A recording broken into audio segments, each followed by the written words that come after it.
or do you just you've only crisscrossed in comments on LinkedIn? Actually, Lori is a proud supporter of artist communities, which is where I used to work before I relocated closer to home. So if she knows how artists operates, which is my passion, and Lori and I are going to be working hopefully together to bring some stuff to the community I'm at now so that we can educate the residents and the family, but the community as a whole. So I'd like to learn more about that too. So please include yes, me. I want your book. Oh, thank you. Thank you. Which one? Well, I know I'd about like two to of say them. which one, because I we're write gonna do about how to take care of seniors without killing yourself, but also how to take care of yourself and teach other people how to treat you better. And then I also write women's fiction. So if we're talking about aging excellently, I'm doing everything I've ever wanted to do at 68. It's great. And you don't look 68. Oh my goodness. Yes, this is what 68 looks like. This is what I tell people every single time. And I work for it. I'm in the gym, you know. It's just the best time of my life. I mean, I wouldn't be 30 for all the money in the world. I was too stupid. But it's what you look like. And if someone says you look your age, then that's great, because what you look like is a person who is interactive and going places and not just experiencing, but you are creating change. Cheryl, before we went live, before we started recording, you were saying like 5 different things. And what I thought was this woman, both you and Lori, were seeing gaps like deserts where nothing was happening. You're like, why aren't the big guys doing this? I guess I'm going to have to do this. Well, that's what I was saying. Maybe the big guys are about to do it, because President Biden just issued executive orders that increase the visibility and resources for family caregivers and for working care workers who are underpaid, underappreciated, undertrained. But in 2022, the legislation actually came out in 2017, and there was a 2022 white paper on strategic initiatives. And as I read it, there were no clinicians. I mean, nothing there. And we're the only people everybody's going to see. Everybody's going to get a prescription refilled, get a blood pressure checked, end up in the emergency room. And so I gave a presentation to the National Health Services workforce about how to set up practices and increase access. And there's just so much to do out there. So my goal is to try to get it into the training so that people who have their hands on care plans know where all the resources are, like the things that Lori has accumulated. And she said, there's all this stuff out there nobody knows about. And I'd like to hear more about what she's doing too. Oh my goodness. And Lori, you were saying, and I'm just going to say right away, hi, Steve. He's been coming in and listening and just, he's meeting you, he's got his own stuff going on. I can't wait until he comes on and gives what he has to offer. Lori, you were also, which one of you, was it Lori or Cheryl? Michelle, you came in and I was just listening to them, said, if a doctor just has a poster on his wall, this is what you can do, especially with a dementia diagnosis. Maybe I shouldn't. Maybe I should say it goes with everything. But if you just a poster on the wall to be able to go, here is something you need now. And the doctor doesn't have to know all of those on the top of his head. But again and again, it was the daughter of former President Ronald Reagan, who said there needs to be something twice a week in every county or hospital that's for people who are going, the paper says this dementia or Alzheimer's or this form of dementia. Now what? There needs to be an in-person gathering, and that's what she was working Well, on. there And are now. I mean, online, in churches, yes, there's all kinds of things happening in communities. And like one of the things that Lori said is there's all this stuff out there nobody knows anything about. So we've got to get better at getting that information out. But I think it's more than a poster that a doctor should have on her wall. I think it needs to be a resource file that the person who's giving out the prescriptions and giving out the test results and giving out all of the things that you get when you leave the office needs to be able to hand somebody that. Not Well, just something on the wall. It needs to be something that they get in their hands, that these are the numbers that you call, you know. but the problem is, and I hate to interrupt, but I think Mhm. this is really important. The problem is they're worried about being sued. They're worried about, linking up to anything on the internet that's not theirs. I can get the doctors, the nurses, the clinic managers all on board, and then it goes to the next level. We've created Dementia Map, which is a global resource directory that everyone can be a part of. I mean, we vet people. We don't want scammers and things like that. right. In this network, we have 150 categories that people can search, and we can't. Everyone is so protective of their own stuff. And so right now we have more small to mid businesses on there because they can't compete with the big businesses Mhm. to be able to be found. And I mean, we've got these silos out there. And if we get this information into the clinics, and again, my area is dementia, but this goes for all different areas. We need to be able to mine that information easily. And one of the biggest problems I hear from people over and over again is the government sites are too big. Oh, The yeah. big conglomerate companies is too big. There's too many of them. Everybody wants to go ahead and I like this concept, but we want to brand it our way, and then we don't want to put everybody in it. And all that does is build mistrust. And we Right. have to look at all levels, in terms of what can help family caregivers and care partners, care companions, carers, whatever you want to call them. And one of the biggest things that is missed is the voice of the patient and the family in that circle. They are loaded with information, Right. as well as the clinicians. And we have to get over this falsity of that we know it all, or we know what's in our backyard. Well, you know what? Your backyard's not flipping big enough. Right. There are so many things that we have learned across the pond. Dementia friendly communities, memory cafes, those weren't our concepts, but we act like they were. And we have to be much more gracious about sharing concepts, about saying there's not enough of them. We have to stop being afraid of competition and Right. embracing it, going, my gosh, we're really making a milestone here. We've got a lot of competition. This is great because the need is there. And it's But huge. one of the things I think that helps, and if, for example, if your information was available on the website of the National Council on Aging, Mhm. there are people whose reputation sort of transcends some of that, Mhm. like the Aging Life Care Association. These are Mhm. national organizations, been in existence forever. And if you get your information associated with them, and they're very open. I'm on the board of National Council on Mhm. Aging. They're very open to looking at all kinds of ways to improve the lives of older people in this country, not from caregiving, but also financial stability, hunger, housing, I mean, everything. So I think that would be a good alliance to help get this out there. And for people who already have a national footprint, Mhm. like the RF Foundation for Aging, Mhm. Alzheimer's Association. I mean, there's a lot of ways to work with people who are already visible Yeah. rather than having to reinvent the wheel. And I really would like, Lori, to introduce you to the Mhm. folks at National Council on Aging. Yeah. I think they would like to know you. Well, the problem I've run into is I'm a nonprofit, or I'm not a nonprofit. Mhm. And so what I found is government agencies and nonprofit agencies don't always like to collaborate with a for-profit, even though I don't make that much money. I mean, my goal Nobody in aging makes is that much money. You're is right. I mean, is really from the heart. My mom lived with this disease for 30 years, and I thought this is ridiculous.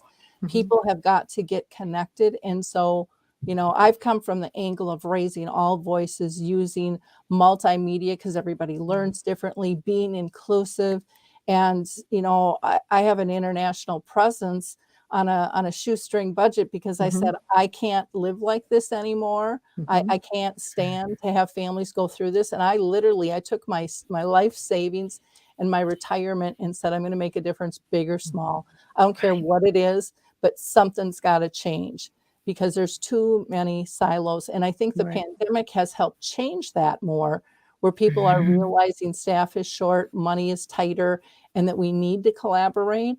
But I just think we all have to really learn how to play in the playground and lift one another up, and expose what everyone else is doing instead of being afraid of it. I think that I'm just really hopeful about this executive decision that's gone out, that maybe that is going to give some power behind that collaboration. And I'm just hopeful that happens. I am too. I saw that and I was so excited. Yeah, I had to get up off the floor. It was just amazing. Michelle, have you heard about it?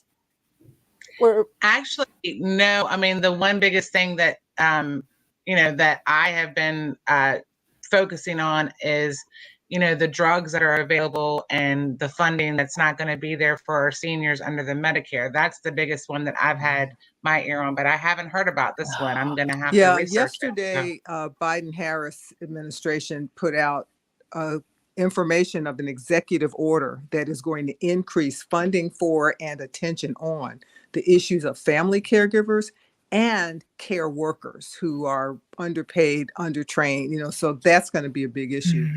And the other thing is I gave a presentation with Secretary Barrera about the Inflation Reduction Act that decreased the out-of-pocket costs for insulin and made sure that everybody can now get shingles vaccine, which was a big barrier because it's 2 shots at a couple $100s a piece. And now that's paid for. So there's some things beginning to happen. It's not enough and it's not soon enough, but I think it's an opportunity for all of us to get involved. Well, and I think we're never going to get the services we need if we don't have platforms to be able to hear the voices and what their concerns are. What are they going through in their individual homes or communities or services? We really have to have an open, honest discussion and not be offended by what anybody says, but just listen to their truths in order to fix the problem ahead. I'm so grateful hoping that with this executive legislation that some of those forums will open. And that's why I've been on the phone with the Rosalind Carter Center and the National Alliance for Family Caregiving and Asian Life Care Association to see whether we can start getting some of those conversations happening so that we can inform them, because the legislators don't know what people need as well as caregivers know what they need. And trying to get those voices. I mean, there's a chapter in my book called Care Warriors because I had to give them their own chapter. I did a focus group to have them go through everything I was doing in the book The Doctor Is In. And they gave me so much wisdom, I had to give them their own chapter. I mean, caregivers know what they need more than anybody else knows. And trying to get those voices out there is important. And I agree with Cheryl. I mean, to hear the voices of the caregivers is truly what's going to help impact that and make it more successful. Because if you haven't taken care of someone or loved someone who has the disease, you have no idea what you're fighting for. So they have to listen to the people and they have to take their voices. So. And we have to do more than that. Like I've done, when I got into this business in 2009, I wanted to take a different approach, so I started the radio show where everyone's welcomed all around the world. And I do dementia chats where I raise the voice of people living with dementia. They pick the topic and they have wonderful insights, but not just to hear it once in a town hall meeting, but actually have it out there for people to be able to hear and connect, because it inspires people, it gives them hope, and it makes them not feel all alone. Right. And, if we can get this information starting, like you said, at the clinician's office, that is going to change the diagnosis process, on a huge level. Like for dementia, for example, people walk in, they get a prescription, they get another appointment, and on their way out, they're told, get your affairs in order. Not too uplifting. They go out into the car, they cry for 2 hours because they can't even drive home. They're lucky if they get, the number to the Alzheimer's Association. And if they gave them, let's say, a flyer of this is a resource you can go to, and give them a couple of examples, it's going to change the doctor's perspective of there's nothing I can do for you. I don't know, because many of them don't know, or they're very, very limited. And it's gotten a weeny bit better, but just very, very little. And those are kind of pockets. But that would change the whole trajectory of the disease process. Instead of people looking at end of life, they're going to look at living life fully. They're going to be looking at support. They're going to not feel so alone and not so uneducated, and know that, and then also recognizing the whole emotional side of any type of chronic illness too. That's kind of avoided, and that's like a huge piece of the puzzle. These major diseases like this, they're not a disease of one, they're a disease of society. They have this huge ripple effect, and we have to package that together. And it affects the whole family. I mean, before I was saying that I took care of my mother, and even though I'm a geriatrician, when you grieve like a child, and all of your degrees mean absolutely nothing when it's your mother that looks at you and says, do I know you? I mean, all of that goes out the window. And there's a living grief, particularly with people with dementia, because people with Alzheimer's disease can look like themselves until very, very late. And every time you come into the room, your spirit reaches for a response you're never going to get again. Somebody needs to talk about that and let people know that what they're feeling, they don't need to feel guilty for being angry or being frustrated or any of that. And I don't think it's ever going to happen at the hands-on clinician level. I don't think it will ever happen there, because the way the business of medicine is structured and all the throughput, that's not going to happen. But if people can learn how to pass this off to somebody who does that, that's the challenge that I have. People always say they don't have time. You don't have to have time. You have to know who to call. Yeah.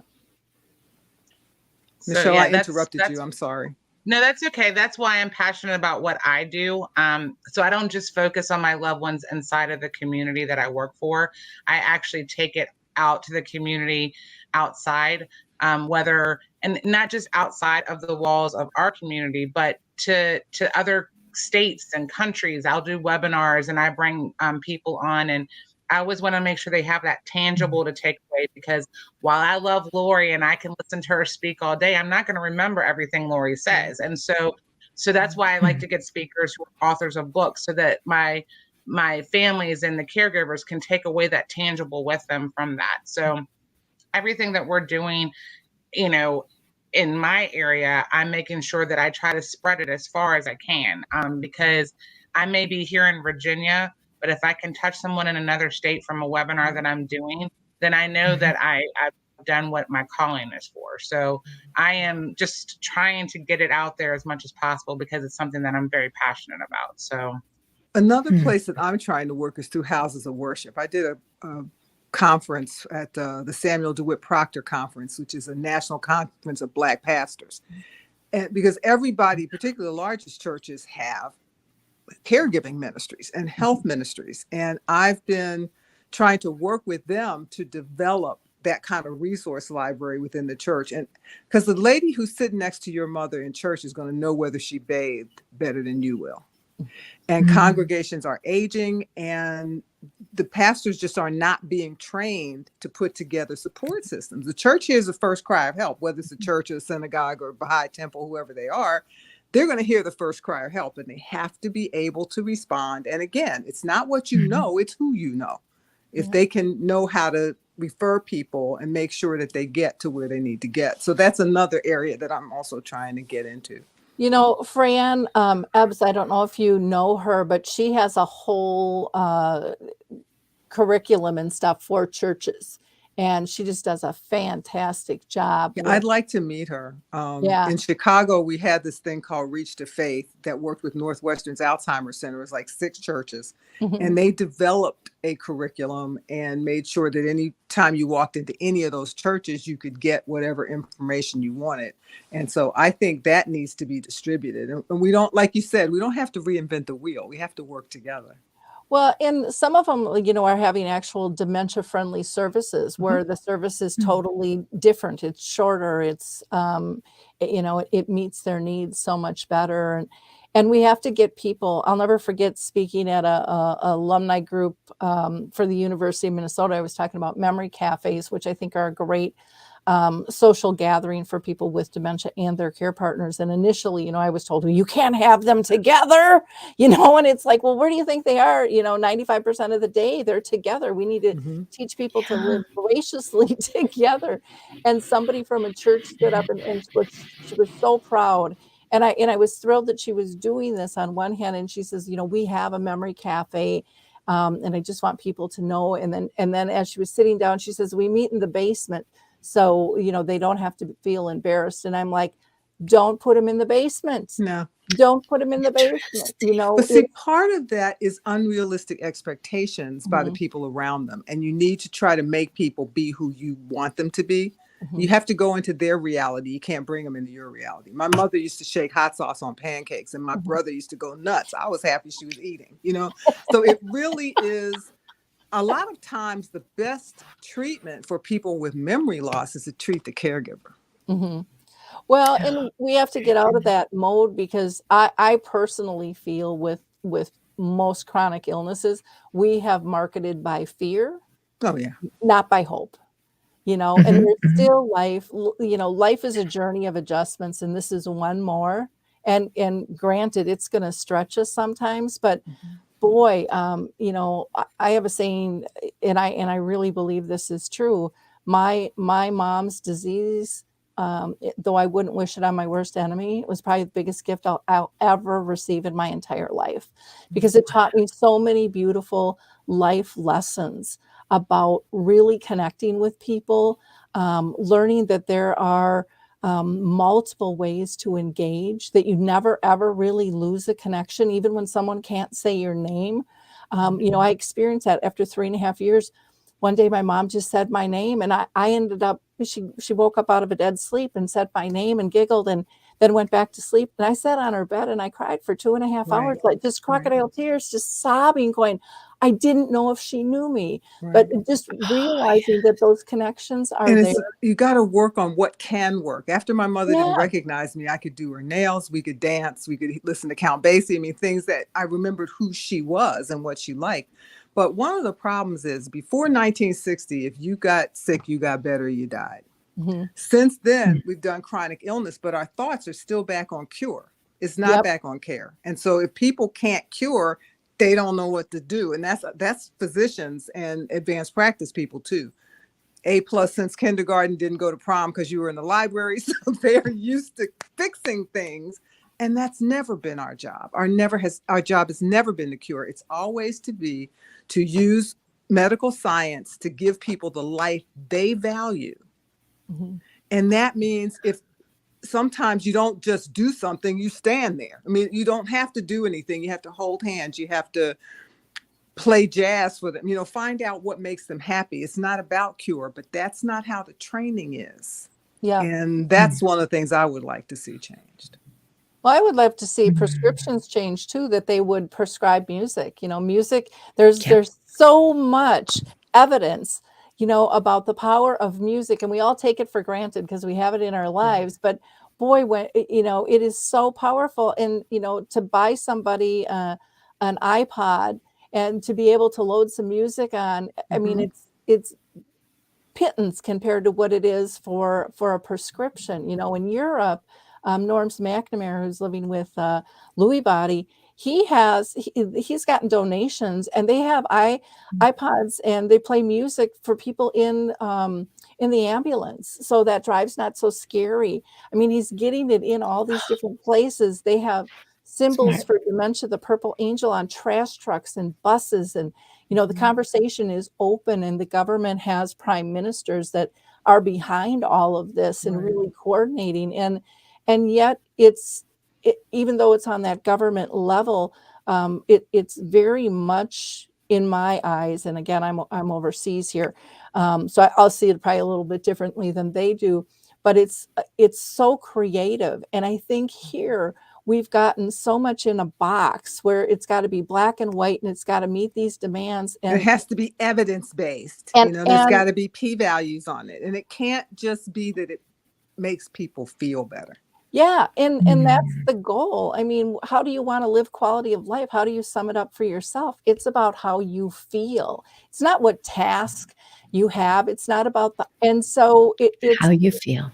we really have to switch that. And I think, you know, part of our problem too in the world is, and I think it's really evident nowadays with all the problems we're having, you know, all over, even with the guns and the shootings and things, is people aren't being responsible, and they don't understand every decision they make affects someone else.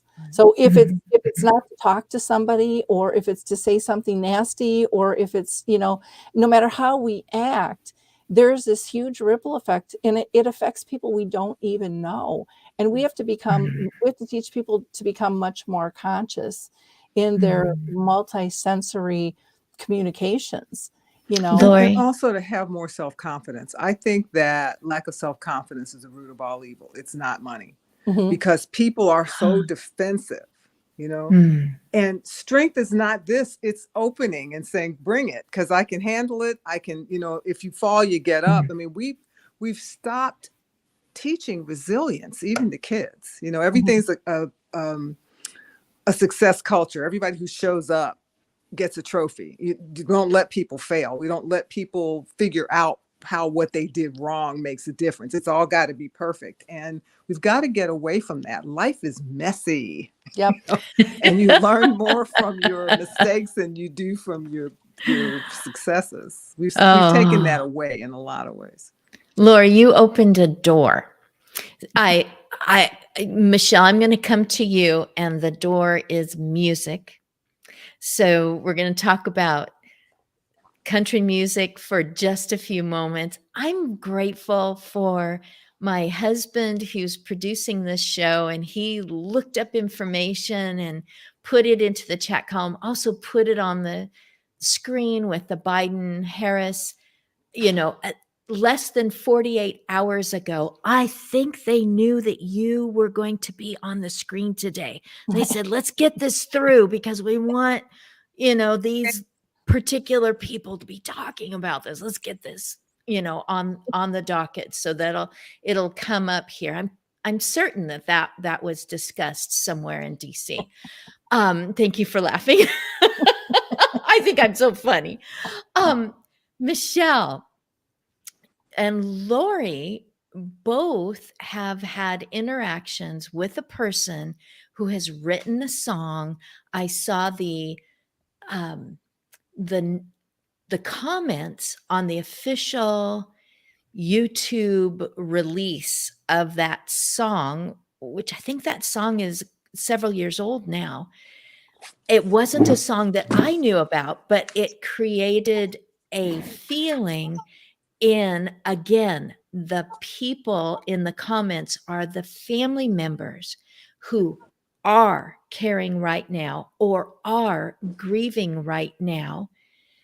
Still, those years and the loss of a person whose mind completely changed, whose reactions differed, and in those few moments they knew you, or they remembered who you were in their life or something, but there was comment after comment that sounded like this: we just picked out the casket, Dad and I, or I, you know, went to the park and there was something about the Frisbee going by that, you know, your song came back to my mind because my loved one reacted to that Frisbee. They're not just blank stares. So there's the door. opening for Michelle, it wasn't just a blank stare, but there was a reaction. And I, had a little personal party in that moment. So, Michelle, go right ahead. Why am I so excited about blank stares and country music? Well, Jay Allen does send his apologies. He actually is in the studio today, and then he'll be doing an actual interview for us tomorrow. So Good. Jay Allen is a country artist. He's an Alzheimer's celebrity champion. He's also now recently a season 22 voice contestant. In 2017, his mom was diagnosed with early onset Alzheimer's at the age of 51. Let me repeat that one more time, the age of 51. 2 years, 9 months after her diagnosis, he lost his mom at the age of 54. Before that happened, when his dad called to let him know that something's wrong with mom, that she got lost trying to find her way back to work, and they got the diagnosis, it moved pretty quickly. And so he wrote the song Blank Stares about his mom and for his mom. And the video that went viral, he actually had his mom up on stage when he sang that song. And I think it was like 500 million views that video got posted. At that time, he raised $50 million for Alzheimer's research. The president of Sony heard that song and called him and said, I know exactly what that song is about. He had a loved one that had the diagnosis as well. He said, hey, Jay, and I'm paraphrasing because Jay's told me the story so many times. He said that, if we can do this song, I want all the money to go to Alzheimer's. And Jay was okay with that. On The Voice, he got to tell a little bit of a story, and John Legend asked him to sing that song. Could he share it? He sang it. After that song, the song got refreshed, and another $50 million has been raised for the Alzheimer's Research or Alzheimer's Association in less than 6 months of him being on the show. There are so many songs that Jay sings that is like Blank Stares is about Alzheimer's. It's about the disease. It's about the feeling that he has. Sorry, because when he does it, it breaks out what you go through. So, but he also touched families, loved ones with cancer and other diseases. But Blank Stares, his music just speaks to you. I can't tell you. It's just the feeling. Everything, every emotion he's got is put in his songs. So I am actually honored and blessed that he will be coming to Prince William County, Virginia on May 6th to perform. We're going to bus our residents over so they can have the first time of a concert that they haven't had in a long time. And it's open for the community to come out, and all the money is going directly to the Alzheimer's Association. So I'm, like I said, thoroughly honored to have him perform. This is the second time. I'm such a fangirl. The second time that he'll perform for me, but this is one of the biggest concerts that I've done with him. This will be, the venue holds over 1,000 people. So I'm excited. And I've seen it firsthand, the power of music. When the stages of dementia start and your loved one is losing their ability to get all of the words out, but you play that favorite song that they like, and they sing every word like they've never forgotten it. It is the most heartwarming, emotional thing to watch. And if they lose their ability to speak, you can still see it in their facial expressions or the tapping of their feet or their hands. And that's when I'm dealing with loved ones of families, I try to let them know the power of music. And they report back to me all the time about, thank you for telling us that, because they were able to get their loved one back for just a little bit. So music is extremely powerful. I'm, like I said, excited about this concert and bringing more awareness to Alzheimer's. And, another reason I'm passionate is I don't want this to come off sounding wrong, but everyone seems to get that awe moment when a celebrity is diagnosed with the disease. But Alzheimer's and dementia they don't care if you're famous. They don't care if you're rich, how much money you have, or even how old you are. And that's why it's important for us to get together to get this information out, because people need to understand how to help themselves, help their loved ones, but also help them try to prevent trying to get the disease in the future. So Persons of Sorry, I get notoriety. on a tangent. I'm very No, passionate. no. Yeah. Persons of notoriety do create a ladder out of the silos that we keep talking about. Get it out of the silo. I had to ask someone, what does that mean? Oh, well, everybody who knows about aging, cognitive challenges, whatever, they find each other, they know about it. But what about that person who's going, we lost family members to accidents and heart attacks. And then what is this? I mean, I've heard of it before, but I know nothing.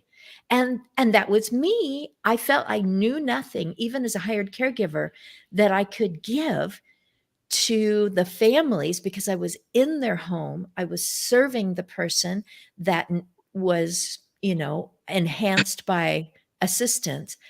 But it was like, do you know anything that will help? Do you know a better way to handle this? Safety, etc. And I thought, wow, I wish there was something. And boom, everything happened. So I create this meager little, my husband helped me create this meager little site where I was trying to show things that I had done with people. And I think, oh, this is so silly, but it's worth it if it helps one person. And because this person has gained notoriety through TV, or maybe it's in politics, or, maybe it's on the news. Thank you for people who use that power of the attention of many people who say, hey, you're a business owner, executive. Hey, you're a farmer. And when it happens to you, when it happens to the loved one of someone you're friends with, you're going to be able to say, I know something that's going to help. It isn't just get your stuff, get your affairs in order, Right. and try to survive this. Because 1 year, let alone 17 years, 30 years, is a shame. It's not acceptable that people don't have the right kind of shower chair, the right kind of, knowing about what music can do for a person who can't do anything more. And I'm just going, I'm so glad those things are out there, but thank you for pushing it out. And thank you to people with notoriety that, just catapult information out there and have the courage to say, this is not a pleasant subject, gonna talk about it anyway. Yep. And Lori, I just want to say, to lighten the mood a little bit, Michelle had said earlier, I love listening to Lori, but I'm not going to remember everything she says. So Lori, if you put it to music, You don't want to hear it's me like, sing. let's sing the Music and songs There that you we go. learned Put it when to we were music. little. Yeah. But you know what I try to do when But- I'm out there is I try to make things really simple so it's easy for people to remember. So, for example, and one thing I have to say about Jay Allen, I did interview him. If anyone wants to hear, he is just so authentic. Like, and I have to say, some celebrities Down to earth. aren't in the trenches, but Jay really gets it. Some people are hiring other people to do things, and same with Bruce Willis's wife. She's there, she's talking about it. There's a big difference between, in my mind, in terms of how that resonates with the general public. And Jay just does an awesome job. But I think so often we think things have to be really complicated. And one of the life-changing things for me in caring for my mom was I had to switch from being task-oriented, and I'd have my big, long to-do list, and it was all about her, and of course, I'm person-centered.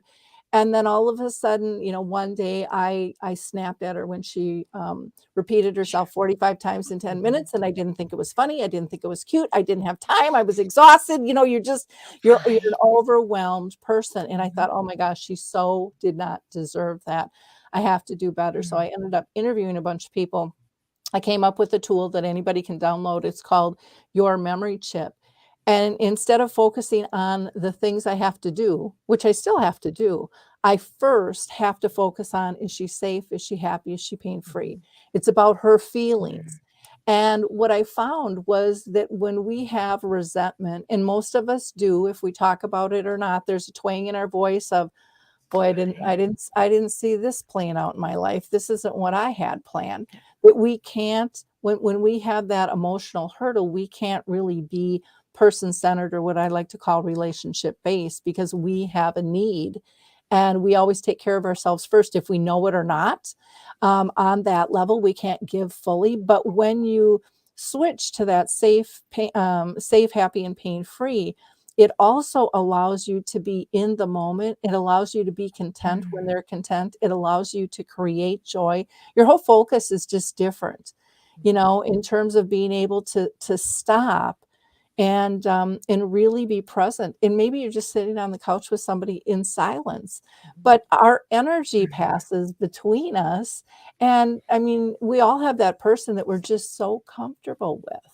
And we don't need to speak. And we give so much of that up to this disease, and we have to claim it back, Well, I agree that you have to be in the moment and change your perspective, but sometimes you also do need to take time for yourself and I step agree. away. Oh, And I had a 58-year-old caregiver drop dead and leave two 80-year-old people here. mhm. She knew to the last pill when their prescriptions were going to be refilled, and she made sure they were safe and happy, but she hadn't had her blood pressure checked. It looked like that heart attack came out of nowhere. So people feeling comfortable doing what the fifth of my 5 keys to caregiver survival is to do what airline attendants tell you: put your mask on first. Yep. While you're taking care of the money and the doctors and the medicine and the comfort and all of that, you got to take care of the one thing that makes all that happen, and that's a caregiver. Yeah. And sometimes it means arranging to be able to go to the movies or go get your nails done, and not feeling guilty about taking that time, because sometimes you step back before you can come back better. Oh, that's true with my own, mom had dementia and my dad had brain cancer, and I had girlfriends that would ask me out for coffee every week. And I'd go, no, no, no. I had, I was working full time, I was a mom, wife, volunteered. I mean, and you don't give anything up in life. You just keep adding to it. Right. And I thought, I just don't have time. I don't have time. And one day I came from my folks' place, and I was feeling really overwhelmed, and they called me and said, will you come and have coffee with me? And I said, really snottily,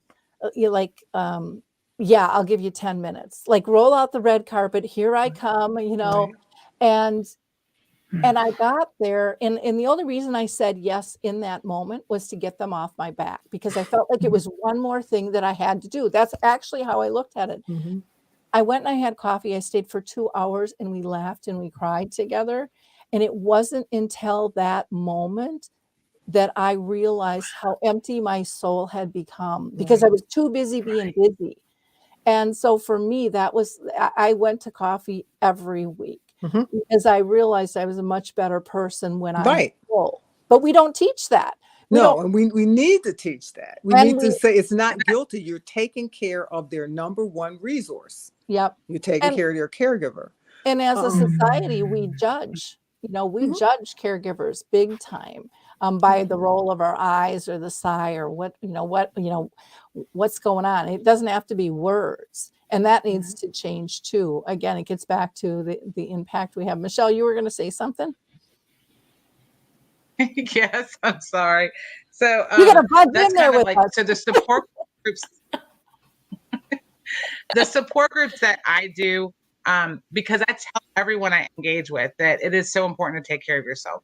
Even the statistics show that those who do not take care of themselves and they're a caregiver, their loved one will probably outlive them if they don't even Yeah. just take an hour for themselves, just to step back and just breathe. So on the caregiver support groups that I hold, we switch them up. Sometimes we're education, but like this past month, it's all about them.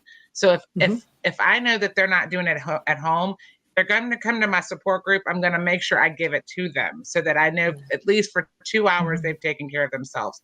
So they did some sound bath, sound bath immersion for an hour, And then I had them learn how to do the sound bowls, and they all took a sound bowl with them.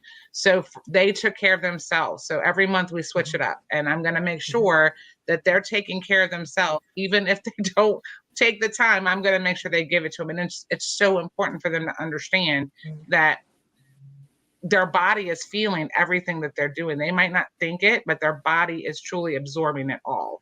And they've got to stop, or they may not be here to take care of their loved one any longer. So the other thing I like to do is try to remind people that the person who's so effective in the rest of their lives is still in the mirror.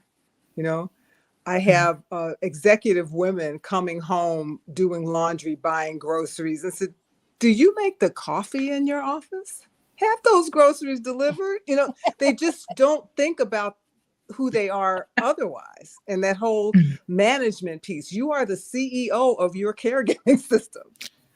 You know, so. Very good. Michelle, you said sound bowl, like BOWL? sound bath immersion. Sound bath immersion was what they did for an hour. They basically, it's kind of like a meditation, but with all this amazing sounds, from harps to chimes, and you're laying on the floor. And I actually did it for myself because I had to take care of myself too. So for an hour, some people actually fall asleep, but the vibrations and the sound are so healing for the body. As far as it's stated that they help to, increase your immune system, lower your blood pressure, release, anxiety and stress. I can tell you for 2 days, I felt absolutely amazing. For 48 hours is like this, the way that how long it lasts. But the actual Tibetan sound bowl that's over 300,000 years old, 5 minutes on a sound bowl, your body feels the vibrations and the sound. And it's even good to do. Yay, Lori! It's even good to do it with your loved Show it ones. again. I'll do this. Yeah. It is, So and The you can sit vibration. next to Sounds your like a loved one, reset and button. It's like, whoo, reset. you can sit right next to your loved one who has the disease. They can feel the sound and the vibration. It works on animals. My dogs will sit and be absolutely chilled for 5 minutes that I'm playing the sound bowl. It's amazing. So it's little things like that I try to give back to the community. So is things for them to go back and take care of themselves. If I know that they come to something and I give them something back and I give them all the tools, then I know that there's no excuse if they don't take the time to do it for themselves. So it's extremely important, even if you're not a caregiver, to take a little bit of time for yourself. So, but being a caregiver makes it even that much harder. So, well, I'm going to plug one that. other thing, yeah. Oh, I yeah, was just Tibet, gonna it's absolutely amazing. And I'm so glad Lori had hers to show. We didn't plan that, by the way. We did not plan that. No, but no. it is This is my first amazing. sound bowl live stream. What I love about Michelle, what you're doing is you're giving people a variety, a variety of tools. There's not one way, because everybody's different. And then, as we go through life, different things work better than not. But all of these things that we're talking about, in my estimation anyways, we need to be teaching in school. We need to be teaching our children in kindergarten and even preschool about meditation and breathing. And I'll never forget going on a walk with my granddaughter, and she was riding her scooter and she just hopped off and she sat on the ground and she crossed her legs, and all of a sudden she's going, oh, just in the middle. And I was like, it was so precious, and I'm like, what was that all about? And she's like, it just felt right. I was feeling a little stressed, and I needed that, Grandma. And I thought, here she is, 5 years old. And I'm like, I wish I would have known a lot of these different techniques, or prayer. I mean, there's just so many options that are available to us that people don't know that they can integrate into their lives. And they're sort of taught not to, because So we're taught to be busy. We're not taught the healing part of being still. Exactly. We're not taught that. So Just one of the things that peacefulness, Lori said about healing prayer, peace. sorry, one of the things that Lori said about prayer is one of the educational webinars I've done and actual in person as well is Dr. Reverend Beryl Dennis. She has a book out called Caring for the Spirit of the Caregiver. And it is an amazing book that actually she took care of both of her parents till they passed away. The book is scriptures from the Bible to help them and little passages and notes that she's picked up from talking to other caregivers on how they can use those scriptures to help them get through their caregiver journey. It's a very powerful book too, and she just spoke for me here recently. So, the power of prayer is absolutely amazing. So, I think that's important. But Michelle, I thought I heard you say something about the reasons why people don't access their care. So, you're giving them information on that, the 2 hours, so they really don't have a reason not to do it. But I think there are reasons. The guilt level that people have about taking care of guilt themselves, is a big one. the fear of not being in control, or the fear of the illusion that you are in control. Right. That, if you don't do something, if you're not vigilant every single It's a second, that you promise. can keep this. That big promise that they made mom and dad. I Yeah, but the promise I spirit will of never that put promise you was in that the you'd always home. give the best care. And sometimes that doesn't mean doing it yourself. But all when the you sit time, down with your all the loved time, ones you and you're can't do it all. Right. All the time, you cannot do it all. Don Vanderwerf, your voices are going around the world to the Netherlands. He has Q-Strip. It's about night sweats and the information that can be gathered from that. He is now, the entire nation of Netherlands has acknowledged that this is scientific and needs to be taught at the level. So he's got students all around who are mapping night sweats, trying to get information that will help people live, help them age better, help with cure for some things, and to understand, I mean, it's very uninvasive. It's amazing. He's cheering you on.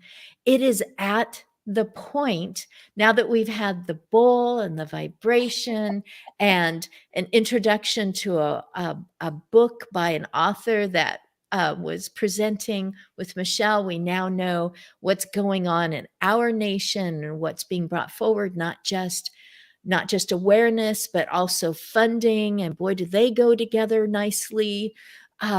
As far as family caregivers, there's been, you two did not know each other. You did not meet. That's three. Cheryl, yeah, Lori and Michelle, but Cheryl and Lori and Cheryl and Michelle had not met each other or necessarily researched each other. And nobody had to tell you, please don't be shy. Tell us something that's important to you. We are Shy? at the, yeah, don't, so we're all talking. We're at the point where I would love for you to give your last words so that I can let you go on with your day. I can get this posted out. I can give the link to you so that you can share it with anyone, anywhere. I just shared out a children's book that has been written by Abby and Amanda, who are the daughters of Teepa Snow. And that was about 48 hours ago, and it has been viewed over 9,000 times. So yay for LinkedIn, yay for the internet, yay for people. Oh, Robin Roots is here, a registered nurse. I am so glad that you could be in on this. This is great. So I'm going to start with Michelle, then we'll go to Lori, and then we'll go and we'll finish off with Cheryl. Last words and any contact information. And when I post this out and I tag you in it, please put in any other links or anything that you would like to have shared. Go ahead, Michelle.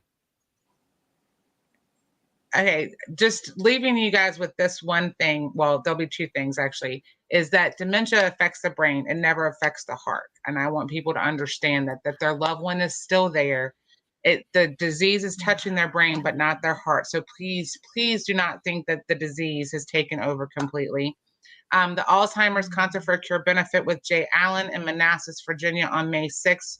Doors open at 6.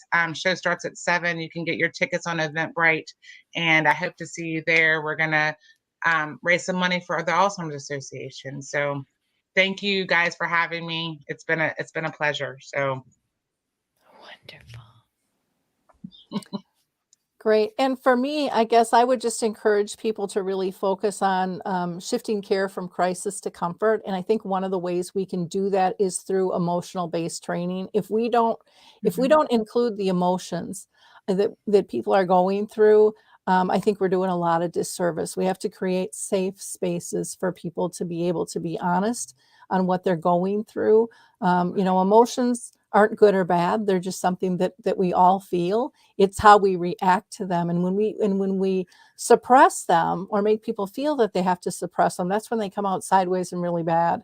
And we can avoid that, and we can grow together by showing compassion and empathy. So, feel free to go to my site, alzheimersspeaks.com. I have one whole page that's full of just a ton of free resources for you. That's what they're there for. And maybe you can be my next guest on Alzheimer's Speaks Radio. Having these conversations is so critical, and I just honored Christine to be part of your show. So thank you. While dementia is everybody's focus, for me, it's about caregiving, because chronic disease, whether it's dementia or anything else, caregivers are in the middle of this. And having caregivers understand that you are the most valuable resource that your loved one has. So making sure that you find ways to take care of yourself and to get the information that you need, so you don't need to feel guilty. You know what you're doing, whether it's from Lori's site or Michelle's site or any other resource that you can find. Knowing what you're supposed to do really decreases a lot of your stress. And you can find my level of care prescription, my 5 keys to caregiver survival, on my website. It's drcherylwoodson.com. And my books, To Survive Caregiving, A Daughter's Experience, A Doctor's Advice, and The Doctor is In, Answering Your Questions, are both on Amazon, with my self-care books. I wrote a book for my daughter called 31 Days of Affirmations, and it will help you figure out how to take better care of yourself. I also just want to say that while we think about caregivers, we have to remember that 60% of newly self-identified caregivers are millennials and Gen Xers. And these are people in the middle of their becoming our doctors and lawyers and entrepreneurs. And so we have to support them so that their lives, as well as their own retirement planning, can go forward, or our country's in trouble. We can't let them die too. Yay.